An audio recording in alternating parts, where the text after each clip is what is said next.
Normalisation क्या है? PEB normalisation कैसे करता है? हेलो दोस्तों, स्वागत है आपका मेरे YouTube channel Ankit the master में।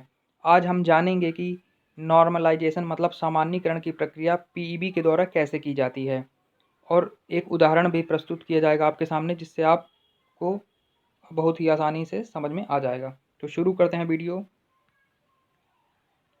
पीईबी द्वारा नॉर्मलाइजेशन करने के लिए इस सूत्र का उपयोग किया जाता है, जो आपके सामने शो हो रहा है। तो अब हम इसको समझने की कोशिश करेंगे आखिर ये क्या है।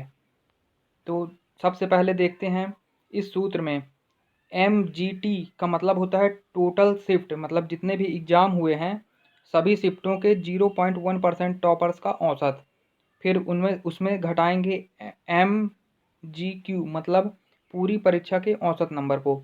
फिर बटे में MTI मतलब आपकी पाली के 0.1% टॉपर्स, और फिर उसमें से घटाएंगे MIQ मतलब आपकी पाली का औसत नंबर। इस प्रकार कोष्टक में MIJ लिखा है, इसका मतलब वही होगा। MIJ मतलब आपके नंबर हैं कि आपके नंबर कितने थे। फिर उसमें से घटाएंगे MIQ मतलब हम जान चुके हैं आपकी पाली का औसत नंबर। फिर उसमें प्लस कर देंगे MGQ मतलब MGQ मतलब होता है पूरी परीक्षा के औसत नंबर।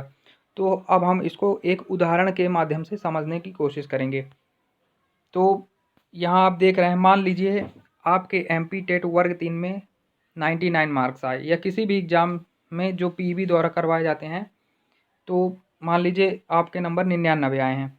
तो सबसे पहले इसका नॉर्मलाइजेशन करने के लिए सबसे पहले सूत्र में MGT होता है, इसका मतलब होता है टोटल शिफ्ट के 0.1% टॉपर्स का औसत। मान लीजिए 10 लाख लोग एग्ज़ाम दिए, तो उसका 0.1% मतलब 1000 होगा। तो 1000 टॉपर्स जो होंगे, मान लीजिए उनके नंबर आते हैं, उनका औसत 120 है, तो हमने यहाँ पास लिख दिया है 120। इसी प्रकार उसमें से आप घटाएंगे पूरी परीक्षा के औसत नंबर, मतलब पूरी जितने भी शिफ्ट हुए हैं हर एग्ज़ाम में पूरी औसत नंबर मान लीजिए आया 95, तो उसको लिख देंगे 95। फिर MTI मतलब आपकी पाली के 0.1% टॉपर्स, मतलब आपका जिस दिन एग्ज़ाम था उस दिन के 0.1% टॉपर, मतलब करीब 50 से 60 स्टूडेंट 0.1% के अंतर्गत आते हैं। तो इसमें मान लीजिए 115 रहा 0.1% टॉपर आपके दिन के औसत।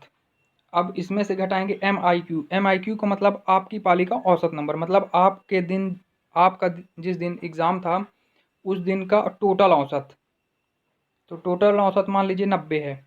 तो इस प्रकार फिर गुणा में MIJ मतलब आपके नंबर, मान लीजिए आपके नंबर 99 है, तो इसमें से घटाएंगे MIQ मतलब वही आपकी पाली का औसत नंबर मतलब 90, प्लस 95 MGQ है, मतलब पूरी परीक्षा के औसत नंबर, मतलब कितने थे 95, तो हमने लिख दिया है 95। अब इसको हल करेंगे तो ये घटाएंगे तो 25 आएगा, बटे 25 गुणे 99 आपके मार्क्स थे, तो यहाँ आप अपने मार्क्स जो भी हों रख सकते हैं, -90 मतलब 9 आ गया, और 95 हमने जोड़ दिया। तो इस प्रकार हल करने पर 104 आ गया। इस प्रकार जिसके नंबर 99 थे उसके बढ़कर हो गए 104।